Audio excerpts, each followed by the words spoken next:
आज है 24 सितंबर 2024 दिन मंगलवार। नमस्कार, जय जोहार। चलिए देखते हैं झारखंड की 25 फटाफट बड़ी खबरों को। पर इससे पहले आप वीडियो को कहां से देख रहे हैं कमेंट में बताना बिल्कुल न भूलें।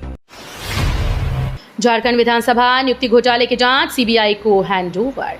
झारखंड विधानसभा नियुक्ति घोटाले की जांच सीबीआई को हैंडओवर कर दी गई। हाईकोर्ट ने सोमवार को इस बाबत फैसला सुनाया।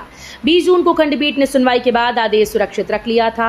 Acting chief justice Sujit Narayan Prasad और जस्टिस अरुण कुमार राय की खंडपीठ ने फैसला सुनाया। इसके अनुसार अब विधानसभा नियुक्ति घोटाले की जांच सीबीआई करेगी। प्याज की बढ़ती कीमतों को काबू में करने के लिए केंद्र सरकार ने उठाया कदम। सरकार ने हाल ही में निर्यात शुल्क हटाए जाने के बाद खुदरा बाजार में प्याज की बढ़ती कीमतों को देखते हुए थोक बाजारों में बफर स्टॉक से बिक्री बढ़ा दी। ये फैसला कीमतों पर अंकुश लगाने के मकसद से लिया गया। उपभोक्ता मामलों की सचिव निधि खरे ने सोमवार को कहा कि केंद्र ने दिल्ली और अन्य प्रमुख शहरों के थोक बाजारों में अपने बफर स्टॉक से प्याज निकालना शुरू कर दिया है। झारखंड विधानसभा चुनाव के लिए बीजेपी ने तेज की तैयारियां। झारखंड विधानसभा चुनाव के लिए बीजेपी की तैयारी जोर शोरों पर है। इस क्रम में बीजेपी अपने घटक दलों के साथ सीटों के फॉर्मूले को लॉक करके चुनाव की तैयारियों में पूरी ताकत के साथ जुटना चाहती है। सूत्रों के मुताबिक बीजेपी झारखंड में अपने दो घटक दलों आजसू और जेडीयू के साथ सीट शेयरिंग के फॉर्मूले पर काम कर रही है। गृह मंत्री शाह से मिले सुदेश। भाजपा आजसू के बीच सीट बंटवारे का ऐलान जल्द। झारखंड में विधानसभा चुनाव के लिए भारतीय जनता पार्टी और आजसू पार्टी के बीच सीट शेयरिंग का ऐलान नवरात्रि के दौरान हो सकता है। नई दिल्ली में आजसू पार्टी अध्यक्ष सुदेश कुमार महतो ने केंद्रीय गृह और सहकारिता मंत्री अमित शाह से मुलाकात की। इस दौरान राज्य के वर्तमान राजनीतिक हालात और आगामी विधानसभा चुनाव से जुड़े विभिन्न विषयों पर सकारात्मक चर्चा हुई। झारखंड के युवाओं से शिवराज सिंह चौहान का वादा, बीजेपी सरकार बनते ही देंगे 2.87 लाख नौकरी। झारखंड विधानसभा चुनाव से पहले बीजेपी नेता शिवराज सिंह चौहान ने झारखंड की जनता से बड़ा वादा कर दिया। कहा कि बीजेपी की सरकार बनते ही 2,87,000 युवाओं को नौकरी दी जाएगी। भारतीय जनता पार्टी के विधानसभा चुनाव के लिए प्रभारी बनाए गए शिवराज सिंह चौहान ने पूर्वी सिंहभूम के बहरागोड़ा में सोमवार को परिवर्तन सभा में ये वादा किया। हेमंत सोरेन ने दी खूंटी सिमडेगा को 734.55 करोड़ की सौगात। सीएम हेमंत सोरेन ने सोमवार को खूंटी और सिमडेगा जिले को 734 करोड़ 55 लाख रुपए की सौगात दी। इस दौरान वे केंद्र सरकार पर जमकर बरसे। उन्होंने कहा कि केंद्र सरकार 1,36,000 करोड़ रुपए बकाया राशि दे देती तो विकास कार्यों में और भी तेजी आ जाती। उन्होंने कहा कि अगर केंद्र सरकार बकाया राशि मुहैया करती तो महिलाओं को सम्मान राशि के रूप में 2-2 हजार यानी सालाना 24,000 रुपए का भुगतान करते। बाल बाल बचे शिवराज सिंह चौहान। झारखंड में गड्ढे में आ गया कार का पहिया। केंद्रीय मंत्री शिवराज सिंह चौहान, जिन्हें मामा के नाम से जाना जाता है, उनकी कार हादसे का शिकार होने से बाल बाल बच गई। झारखंड में कार्यक्रम से वापस आते समय बारिश के चलते उनकी कार गड्ढे में फंस गई। सुरक्षा कर्मियों ने आनन फानन में उन्हें बचाया। फिलहाल वो सुरक्षित हैं। मामा शिवराज जमशेदपुर के बहरागोड़ा के शाखा मैदान में आयोजित भाजपा की परिवर्तन सभा में भाग लेने गए थे।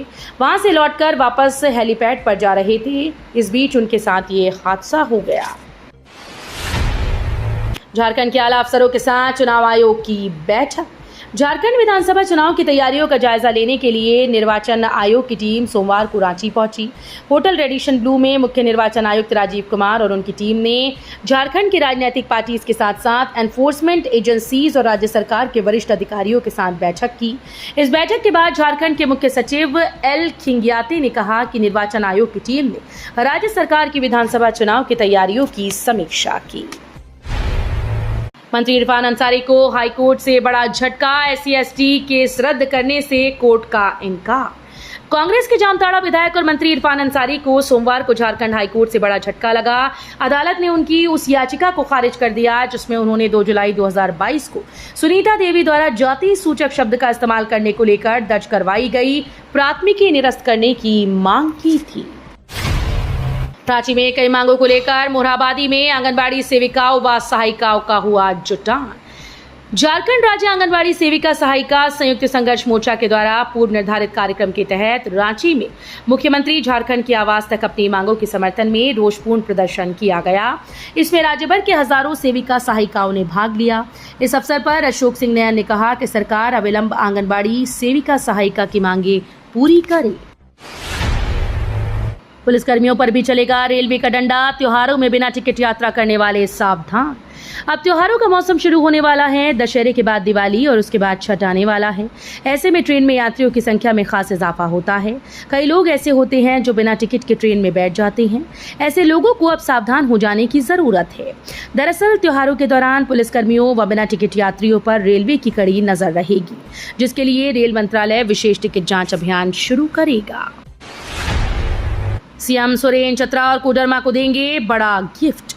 झारखंड में विधानसभा चुनाव की सुगबुगाहट तेज हो गई। इसको लेकर मुख्यमंत्री हेमंत सोरेन लगातार जगह जगह पर दौरा कर रहे हैं। अब सीएम सोरेन आज चतरा के इटखोरी आ रहे हैं। इटखोरी स्थित मां भद्रकाली मंदिर परिसर में आहूत आपकी योजना आपकी सरकार आपके द्वार कार्यक्रम में बतौर मुख्य अतिथि शिरकत करेंगे। मुख्य निर्वाचन आयुक्त राजीव कुमार के नेतृत्व में भारत निर्वाचन आयोग की टीम पहुंची रांची। भारत निर्वाचन आयोग की टीम 2 दिवसीय झारखंड दौरे पर सोमवार को रांची पहुंची। मुख्य निर्वाचन आयुक्त राजीव कुमार के नेतृत्व में 2 निर्वाचन आयुक्त ज्ञानेश कुमार और doctor Sukhbir Singh Sandhu, 3 senior deputy election commissioner Dharmendra Sharma, deputy election commissioner Sanjay Kumar और उनके सपोर्ट के लिए 5 पदाधिकारी अशोक कुमार, पंकज श्रीवास्तव, अनुज चांडक समेत कुल 12 सदस्यीय टीम रांची पहुंची। पीएम आवास योजना की 40,000 रुपए की पहली किश्त जारी। वो सभी लोग 5 साल से प्रधानमंत्री आवास योजना ग्रामीण के अंतर्गत धनराशि का इंतजार कर रहे हैं। अब ऐसे अल्पसंख्यक लाभार्थियों की झोली भरने वाली है या फिर भरना प्रारंभ हो चुकी है, क्योंकि हाल ही में 150 लाभार्थियों के बैंक खातों में योजना से संबंधित प्रथम किश्त को ट्रांसफर किया गया। कुछ समय पहले प्रधानमंत्री नरेंद्र मोदी उड़ीसा में आयोजित हुए एक कार्यक्रम में पहुंचे थे, जिसमें पीएम नरेंद्र मोदी के द्वारा आवास योजना से संबंधित सर्व ऐप को लॉन्च किया गया था। झारखंड में कल से फिर भारी बारिश, कई जिलों में असर। झारखंड में एक बार फिर से मौसम बदलने वाला है। इसकी वजह से कल फिर भारी बारिश होगी। इसका असर राज्य के कई जिलों में देखने को मिलेगा। इस बीच कुछ जगहों पर गर्जन और वज्रपात होगा। ये जानकारी एयरपोर्ट स्थित रांची मौसम केंद्र ने दी। मौसम केंद्र के अनुसार राज्य में अगले 3 दिनों के दौरान अधिकतम तापमान में कई बड़े बदलाव की संभावना नहीं है। इसके बाद अगले 2 दिनों में इसमें 2 से 3 डिग्री सेल्सियस की गिरावट हो सकती है। चुनाव से पहले झारखंड सरकार को हाईकोर्ट ने दिया झटका। झारखंड हाईकोर्ट ने विधानसभा नियुक्ति घोटाले की जांच सीबीआई को सौंप दी है। अदालत ने इस मामले में अपना फैसला सुना दिया। इस संबंध में प्रार्थी शिवशंकर शर्मा की ओर से हाईकोर्ट में याचिका दाखिल की गई थी। कहा गया था कि विधानसभा नियुक्तियों में कई गड़बड़ियां हुई, इसलिए इस मामले की जांच कराई जाए। सरयू राय ने किया 11 करोड़ की लागत से बनने वाले 9 योजनाओं का शिलान्यास। जमशेदपुर पूर्वी के विधायक सरयू राय ने सोमवार को 15वें वित्त आयोग के मद से लगभग 11 करोड़ 90 लाख रुपए की लागत से क्रियान्वित होने वाली कुल 10 योजनाओं का शिलान्यास किया, जिनमें 90 लाख की लागत से बिरसा नगर जोन नंबर 1B में शिशु विद्या मंदिर के समीप तालाब का जीर्णोद्धार और सौंदर्यीकरण कार्य का उद्घाटन शामिल है। इंटरनेट बंद कर बुरी फंसी हेमंत सरकार। कोर्ट के बाद अब बाबूलाल ने लगा दी क्लास। झारखंड प्रदेश भाजपा अध्यक्ष और पूर्व मुख्यमंत्री बाबूलाल मरांडी ने कहा कि अपनी कमियों को छुपाने के लिए हेमंत सरकार ने इंटरनेट बंद किया। प्रदेश भाजपा कार्यालय में एक प्रेस वार्ता कर उन्होंने कहा कि इंटरनेट बंद होने से आम लोगों को परेशानी हुई, व्यापार बुरी तरह से प्रभावित हुआ, जिसमें मौजूदा सरकार की नाकामी को दर्शाता है।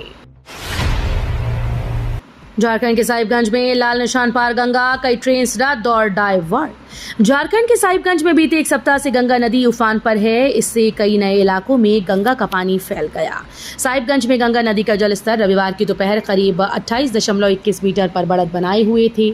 यह खतरे का निशान 27.25 मीटर है, यानी हर करीब 1 मीटर ऊपर गंगा का जलस्तर चला गया। भारत में होगा G20 से बड़ा कार्यक्रम, चर्चा के लिए जुटेंगे दुनिया के 100 देश। केंद्र सरकार देश में G20 से भी बड़ा कार्यक्रम आयोजित करने की तैयारी कर रही है। इसके सहारे वो एक और जहां ग्लोबल पर भारतीय सहकारी आंदोलन से दुनिया के देशों को जोड़ने का प्रयास करेगी, साथ ही साथ इसके सहारे सहकारी कृषि क्षेत्र में निवेश रोजगार को बढ़ाने का प्रयास करना चाहती है। भारत कृषि क्षेत्र में चीन के बढ़ते दखल के खिलाफ अपना एक दबदबा भी बनाना चाहता है। इजरायली सेना के पलटवार में लेबनान में 100 मौतें। इजरायल और हिजबुल्लाह के बीच प्रलयकारी युद्ध के आगाज ने मिडिल ईस्ट में भारी भय का वातावरण पैदा कर दिया। इजरायली सेना ने हिजबुल्लाह पर भीषण हमला किया। इसमें कम से कम 100 लोग मारे गए, जबकि 400 से अधिक घायल हुए। साथ ही हिजबुल्लाह के 300 से ज्यादा ठिकाने ध्वस्त हो गए। सांसद निशिकांत दुबे ने प्रदीप यादव के गढ़ ध्वस्त करने की बनाई रणनीति। झारखंड के गोड्डा जिले का पौड़ैयाहाट विधानसभा क्षेत्र भी राज्य के हाई प्रोफाइल सीटों में शुमार है। इस क्षेत्र से प्रदीप यादव पार्टी बदल कर लगातार 5 बार से विधायक निर्वाचित होते रहे। वर्ष 2000 से इस सीट पर पहले भाजपा, फिर जेवीएम और अब कांग्रेस के प्रदीप यादव बनाम झामुमो, भाजपा और अन्य के बीच मुकाबला होता रहा। 2024 में लोकसभा चुनाव में भाजपा ने इस क्षेत्र में कांग्रेस से बढ़त लेकर आगामी विधानसभा चुनाव में क्षेत्र के वर्तमान विधायक प्रदीप यादव के गढ़ को ध्वस्त करने का संकेत दिया। विधानसभा चुनाव से पहले झारखंड में कांग्रेस ने खेला बड़ा दांव, जेल में बंद नेता को दी अहम जिम्मेदारी। अखिल भारतीय कांग्रेस कमेटी ने जेल में बंद पूर्व मंत्री आलमगीर आलम को झारखंड विधानसभा चुनाव को लेकर बनी प्रचार समिति का सदस्य बनाया है। इस निर्णय की आलोचना करते हुए भाजपा ने इसे स्पष्ट तौर पर तुष्टीकरण की राजनीति करार दिया। प्रदेश भाजपा प्रवक्ता प्रतुल शाहदेव ने आरोप लगाते हुए कहा कि कांग्रेस इस तरह के अजीबोगरीब फैसले लेती रहती है। दूसरी ओर प्रदेश कांग्रेस प्रवक्ता सोनाल शांति ने पलटवार करते हुए कहा कि भाजपा पहले अपने दामन में झांके। झारखंड में मधुमक्खियों ने मचा दिया कोहराम, 3 बच्चों समेत 4 को मार डाला। झारखंड के रांची से दर्दनाक खबर सामने आई है। यहां मधुमक्खी के काटने से एक ही परिवार के 4 व्यक्तियों की मौत हो गई। घटना तुपुदान थाना क्षेत्र की बताई जा रही है। मृतकों में एक महिला और 3 बच्चे शामिल हैं। पीड़िता के पति सुनील बारला ने बताया कि उसकी पत्नी अपने बच्चों के साथ मायके गई थी, उसी दौरान ये घटना घटी। अब भारत पीछे नहीं रहता बल्कि नेतृत्व करता है। न्यूयॉर्क में पीएम मोदी ने कहा कि भारत रुकने और थमने वाला नहीं है। भारत चाहता है कि दुनिया में ज्यादा से ज्यादा device made in India chip पर चलें। हमने सेमीकंडक्टर सेक्टर को भी भारत की तेज ग्रोथ का आधार बनाया। अब भारत पीछे नहीं चलता, भारत नई व्यवस्थाएं बनाता है और नेतृत्व करता है। भारत आज अवसरों की धरती है। भारत अवसरों का इंतजार नहीं करता बल्कि उनका निर्माण करता है। तो ये थी झारखंड की 25 बड़ी खबरें। रोजाना ऐसे ही सबसे पहले अपडेट पाने के लिए चैनल को सब्सक्राइब और वीडियो को शेयर जरूर करें। धन्यवाद।